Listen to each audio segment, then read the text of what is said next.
अबे ये क्या हुआ? लिटरली ये क्या हुआ? Roman Reigns and Solo Sikoa challenge करेंगे अनडिस्प्यूटेड टैग टीम टाइटल्स के लिए Sami Zayn and Kevin Owens को at Night of champions.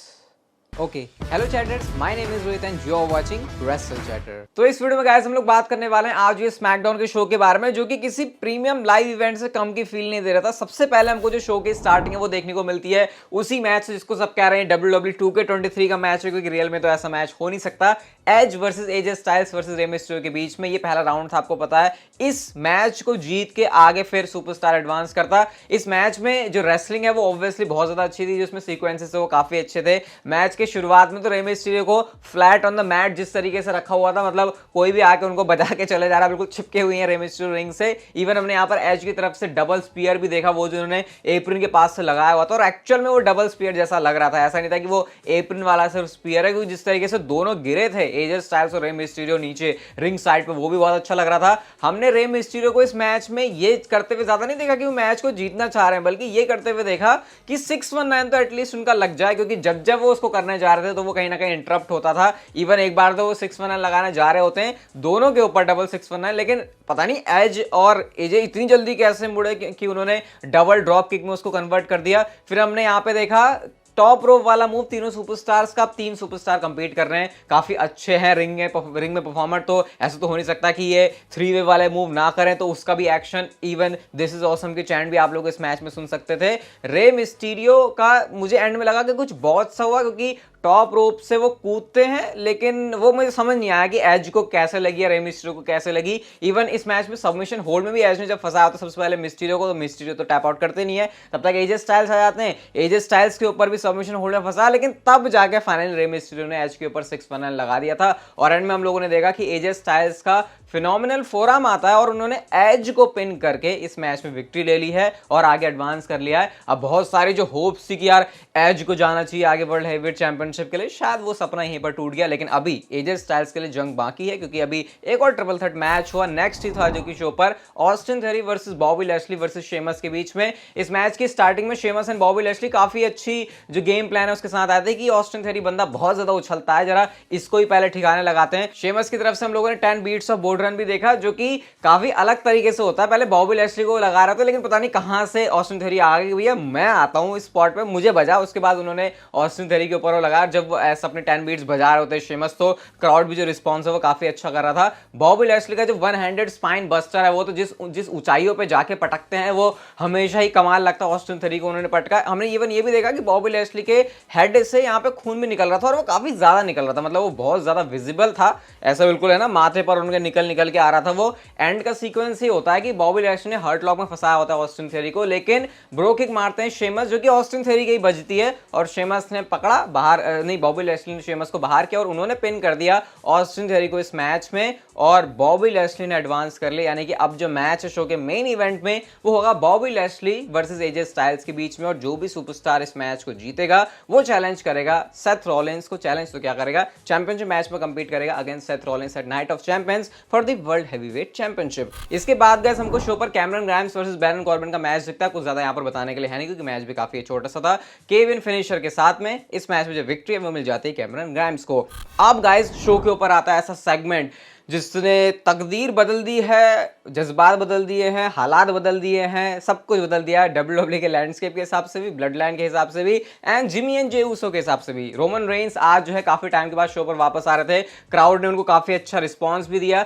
Heal वाला रिएक्शन तो था, लेकिन साथ साथ वो खुशी भी साफ देखी जा सकती थी कि रोमन रेंस बहुत टाइम के बाद आ रहा है, तो ऐसे में हमको इस चीज को अप्रिशिएट करना चाहिए। रोमन रेंस यहाँ पर फैमिली होने की बात करते हैं, रॉयल फैमिली होने की बात करते हैं, लेकिन वो बताते हैं कि कैसे इस रिंग में इस समय जो सुपरस्टार्स खड़े हैं उन्होंने ही बिलोंग किया रेसलमेनिया 39 के दोनों नाइट्स के मेन इवेंट को, और ब्लड लाइन करने वाली ऐसी अकेली फैमिली होने वाली है। इस बात पर रोमन रेंस को काफी प्राउड भी फील होता है। फिर वो सोलो सिकोवा की बात करते हैं कि भाई सोलो सिकोवा ने भी कैसे स्टेप अप किया बैकलैश में जब उस चीज की जरूरत थी, और उन्होंने सोलो सिकोवा के बारे में उनको शार्क से कंपेयर किया कि भाई वो ऐसा डूबे नहीं, बल्कि एक जो पानी का तगड़ा वाला जानवर है, पानी का तगड़ा वाला एनिमल है, उसकी तरह उन्होंने एक्ट किया। फिर यहाँ पे वो बात करते हैं कि अगर जिमी एंड जे उसो को ऐसा लग रहा है कि रेसलमेनिया में वो जो हारे हैं हम उसके बारे में बात नहीं करेंगे तो तुम लोग बहुत ज्यादा गलत हो। अब रोमन रेंस ने जो क्लास लेनी शुरू करी है यहाँ पर जिमी उसो एंड जे उसो की। रोमन रेंस सबसे पहले कहते हैं तुम अनडिस्प्यूटेड टैग टीम टाइटल्स हारे सबसे पहले रेसलमेनिया में, उसके बाद बैकलैश में तुमको कंपीट करने के लिए मौका मिला, तुम वहां पर भी जीत नहीं पाया। उल्टा तुमने किया क्या, तुमने ये मैच डेडिकेट किया रोमन रेंस को, जिससे मैं एम्बैरस भी हुआ और तुमने मुझे मिस रिप्रेजेंट किया कि भाई तुम मैच भी नहीं जीते और तुमने जबरदस्ती का मुझे उस मैच के अंदर डाल दिया। और जो गुस्सा है वो साफ रोमन रेंस के चेहरे पर देखा जा सकता था। हालांकि इतने भी एंग्री मोड में नहीं थे रोमन रेंस की, जैसे हमने कई बार उनके प्रोमोज में देखा कि भाई वो बहुत ही ज्यादा गुस्से में, ऐसा भी नहीं था। यहाँ पे ऐसा लग रहा था कि काफी काम है और कुछ प्लान के साथ आए हैं रोमन रेंस। और इस चीज को इवन मैंने कल शाम को ही कम्युनिटी टैब पर शेयर भी किया था, तो वही चीज आज स्मैकडाउन पर होती भी है। रोमन रेंस के बाद कहते हैं जिमी एंड जे उसो से कि भाई तुमको अपोलोजाइज करना पड़ेगा इसके बारे में। जब ये बोला उन्होंने तो जिमी उसो हंस रहे हैं इस चीज पे, मतलब हंस भी नहीं रहे लेकिन ऐसा लग नहीं रहा कि वो रोमन रेंस की बातों को किसी भी तरीके से सीरियस ले रहे हैं। और जब रोमन रेंस इस चीज को देखते हैं वो कहते हैं भाई क्या कर रहा है तू, मतलब पिटना है कि क्या कर रहा है तुझे। उन्होंने जो मुंह पकड़ के है वो ऐसे घुसेड़ दिया जिमी उसो का। इस पर जिमी उसो के चेहरे पर अब दिख रहा था कि भाई अब उनको फर्क पड़ गया है। अभी भी अपोलॉजी कुछ आ नहीं रही है दी उसो की तरफ से, लेकिन जैसे जिमी उसो बढ़ रहे होते हैं, पता नहीं क्या करने जाते हैं वो रोमन रेंस के साथ, जे उसो बीच में आते हैं और उन्होंने अपोलोजाइज किया उसो की तरफ से, तो जाके थोड़ा सा जो दिमाग है वो रोमन रेंस का ठंडा होता है। और इसके बाद जे उसो कहते हैं हमको एक और मौका दो, हम जो चैंपियनशिप है, जो अनडिस्प्यूटेड टैग टीम चैंपियनशिप है, उसको वापस से ब्लड लाइन में लेके आ जाएंगे। रोमन रेंस माइक पे आते हैं, कहते हैं हाँ ये चीज तो होने वाली है, जो गोल्ड है वो वापस आ जाएगा ब्लड लाइन में। लेकिन अब जो कार्यभार है वो देते हैं पॉल हेमन के ऊपर, क्योंकि यहां पे एक अनाउंसमेंट होने वाली थी। और अनाउंसमेंट क्या थी पॉल हेमन की तरफ से, Roman Reigns and Paul Heyman ने जुगाड़ करके मैच ऑफिशियल करवा दिया है, Sami Zayn and Kevin Owens versus Roman Reigns and Solo Sikoa का अनडिस्प्यूटेड टैग टीम टाइटल्स के लिए। और बात करते हैं कि पॉल हेमन की Sami Zayn and Kevin Owens कैसे हारने वाले हैं और Roman Reigns and Solo Sikoa Bloodline में वापस से अनडिस्प्यूटेड टैग टीम चैंपियनशिप को लेकर आएंगे। और जैसे ही ये अनाउंसमेंट हुई, जो चेहरे थे जे उसो एंड जिमी उसो के, वो देखने लायक थे कि व्हाट, हमको लग रहा था कि हमको मैच मिलेगा, हमको लग रहा है कि ये हमारी चैंपियनशिप है, हमने टाइटल्स को यूनिफाई किया हुआ है, लेकिन अभी ये क्या हो रहा है, Roman Reigns and Solo Sikoa कैसे स्टेप अप कर रहे हैं आगे। सोलो सिकोवा का जो फेशियल एक्सप्रेशन है वो हमेशा वैसा ही बना रहता है, इवन इस अनाउंसमेंट के बाद भी उनके चेहरे पर कुछ ऐसा बहुत बड़ा हमको देखने को नहीं मिला, जो कि उनके कैरेक्टर के हिसाब से बहुत अच्छी चीज है। और फिर रोमन रेंस कहते हैं कि तुमने तो ये मैच मुझे डेडिकेट किया था, जो कि तुम कर भी नहीं पाए, लेकिन सीका एंड एफा को ये मैच डेडिकेट होगा। और इस तरीके से यहां से रोमन रेंस चले जाते हैं। अब ये जो यहां से चीज होने वाली, अभी मैं आपको बता रहा हूं, इसके बारे में बहुत कुछ है बात करने के लिए। असली अखाड़ा पॉडकास्ट में बात करेंगे, इवन जीतने कौन वाला है इस मैच को उसके बारे में भी आज ही डिस्कशन हो जाएगी। हम इसके बाद ही इसको रिकॉर्ड करने वाले हैं। और मैं आपको एक बड़ी अनाउंसमेंट अपनी तरफ से बता देता हूं। आप लोगों ने बहुत ज्यादा डिमांड करी कि भाई असली अखाड़ा पॉडकास्ट के ऊपर ही है, यूट्यूब पर क्यों नहीं आ रहा। तो गाइस नेक्स्ट वीक असली अखाड़ा पॉडकास्ट आ रहा है आप लोगों के पास में, और इस बार ये यूट्यूब पर होगा, तो ये भी बड़ी अनाउंसमेंट है। बाकी जो सारी डिटेल्स हैं, कब आएगा, किस तरीके से आएगा, बता दूं आपको, एक पूरी एक सीरीज होने वाली है। तो आज जो पॉडकास्ट है असली अखाड़ा का, वहां पर हम इसके बारे में डिस्कस करेंगे, साथ में रोमन रेंस वाली चीज को तो डिस्कस करेंगे, क्योंकि ये जो सीन है वो बहुत इंटरेस्टिंग हो गया, मतलब कमाल ही हो गया है। तो अब देखते हैं नेक्स्ट क्या चीज़ होती है। बहुत कुछ है मेरे पास आपको बोलने के लिए, लेकिन वीडियो की कुछ लिमिटेशन होती है, मतलब एक टाइम लिमिट के हिसाब से होता है। तो हम बात करेंगे असली अखाड़ा पॉडकास्ट में। बाकी मैं कम्युनिटी ऐप पर इसको जो है शेयर भी कर दूंगा, जैसे जो एपिसोड है वो अपलोड हो जाएगा। इसके बाद गाइस हमको बैकस्टेज एलडब्ल्यू एंड ऊसोस भी देखने को मिलते हैं। और बेसिकली ये इसीलिए था क्योंकि नेक्स्ट वीक के लिए इनका जो मैच है डब्ल्यूडब्ल्यू ने उसको ऑफिशियल कर दिया है, यानी ये जो है आपस में कंपीट करेंगे। ऊसोस डायरेक्शनलेस ना लगने लगे, बस खैर हम इसके बारे में बात करेंगे असली अखाड़ा पॉडकास्ट में। इसके बाद गाइस हमको शो पर Liv Morgan, Raquel Rodriguez versus Bayley and Dakota Kai के बीच विमेंस टैग टीम चैंपियनशिप के लिए मैच दिखता है। And obviously Liv and Raquel के पास से भी चैंपियनशिप लेने का कोई प्लान है नहीं, तो वही हमको इस मैच का रिजल्ट भी दिखता है। लिव एंड रकेल ने इस मैच में विक्ट्री ले ली। बियांका बेलेयर का चैंपियनशिप के लिए सेलिब्रेशन था, और मुझे आस्का को मिस करते हुए देख के इससे पहले इतनी खुशी कभी भी नहीं हुई, क्योंकि मैं चाह भी नहीं रहा था बियांका बेलेयर का क्या ही सेलिब्रेशन, मतलब क्या दिखा दोगे तुम उसमें, वही चीज थी। और जब उन्होंने मिस्ड मारा आस्का ने, जो सेलिब्रेशन थे वो पूरा बर्बाद हो गया।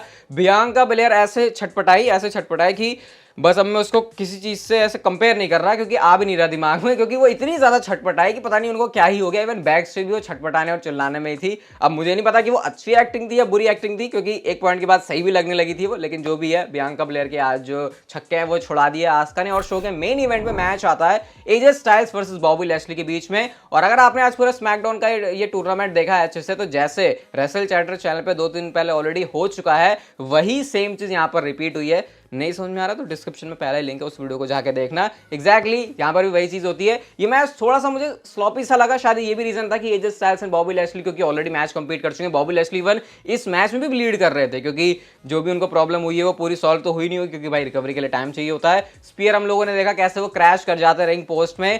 ये सबमिशन मैच भी अगर इसको नाम देते तो ज्यादा कोई प्रॉब्लम नहीं होती, क्योंकि हर्ट लॉक लग रहा है, एजे स्टाइल्स का कैल्फ क्रशर लग रहा है यहाँ पे, तो वो सारी चीजें हमको लगातार ही दिख रही थी इस मैच में। लेकिन मैच की जो एंडिंग है वो होती है एजे स्टाइल्स के फिनिशर के साथ में। फिनोमिनल फोरआर्म लगाया एजे स्टाइल्स ने, पिन किया बॉबी लैशली को, और अब उन्होंने जो अपना स्पॉट है वो बना लिया है फाइनल्स में, यानी वो सेथ रॉलिंस से कंपीट करेंगे नाइट ऑफ चैंपियंस में वर्ल्ड हेवीवेट चैंपियनशिप के लिए। एक क्लासिक मैच ही होने वाला है, इस बात में कोई भी शक नहीं। और एंड में आके जो ओसी है उन्होंने ज्वाइन किया और जो स्पॉटलाइट है वो लेने की कोशिश करी, क्योंकि मुझे ऐसे लगता है कि एजे स्टाइल्स के साथ शायद ओसी का वही काम है। देखते हैं अगर एजे स्टाइल्स रोमन के साथ फ्यूड में आते हैं। बाकी गाइस आप लोग पॉडकास्ट का जरूर वेट करना, और वहां पर अनाउंसमेंट भी होने वाली है इसके बारे में कुछ, यूट्यूब पर हम क्या करने वाले हैं। ये वीडियो गाइस अगर आपको अच्छी लगी तो लाइक शेयर सब्सक्राइब और नोटिफिकेशन बेल को ऑन कर दो, and see you guys in my next video.